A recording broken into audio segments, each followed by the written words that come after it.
State chairmans మెట్టు సాయి గారు, అన్వేష్ రెడ్డి గారు, మాజీ ఎమ్మెల్యే ఆకుల లలిత గారు, పద్మ గారు,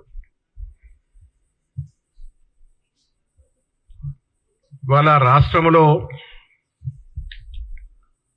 ముఖ్యమంత్రి గారు రేవంత్ రెడ్డి గారు తీసుకున్నటువంటి ఒక సాహసోపేతమైనటువంటి నిర్ణయం, హైడ్రాను ఏర్పాటు చేసి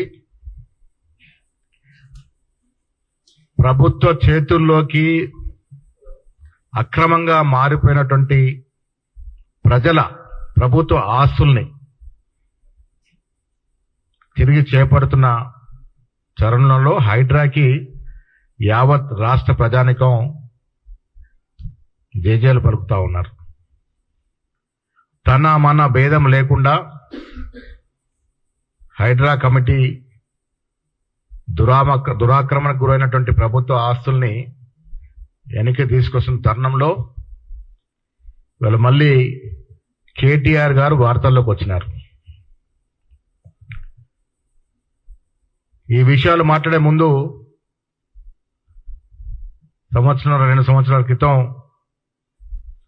జనవాడ ఫామ్ హౌస్ లో జరిగిన తతంగం ఒక్కసారి మనం మీ దృష్టికి తీసుకురావాల్సిన అవసరం ఉన్నది.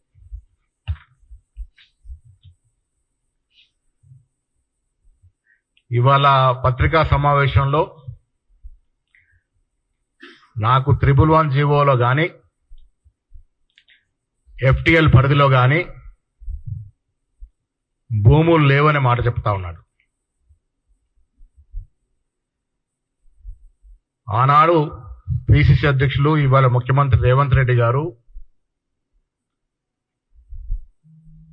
అసలు నీళ్లు ఉస్మాన్ సాగర్ కానీ అక్కడ తదితర ప్రాంతాల్లో చెరువులకు నీళ్లు రావాల్సినటువంటి నాలాది క్యాచ్మెంట్ ఏరియాలో ఫిరంగి నాలాని మొత్తం మూసేసి దాన్ని పూర్తి చేసి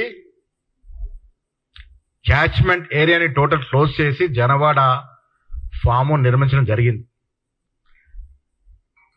1,00,000 చదరపు అడుగులతో ఫామ్ హౌస్ నిర్మితమైంది.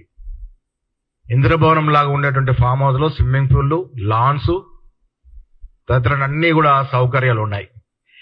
విచిత్రం ఏంటంటే మనం అపార్ట్మెంట్ కానీ ఇల్లు కానీ కిరాయికి తీసుకుంటాం, లీజుకు తీసుకుంటాం. ఇక్కడ కేటీఆర్ గారు ఫామ్ హౌస్ నీళ్ళు తీసుకుంటా అన్నటువంటి కొత్త చరిత్రకి తెరలేపినారు.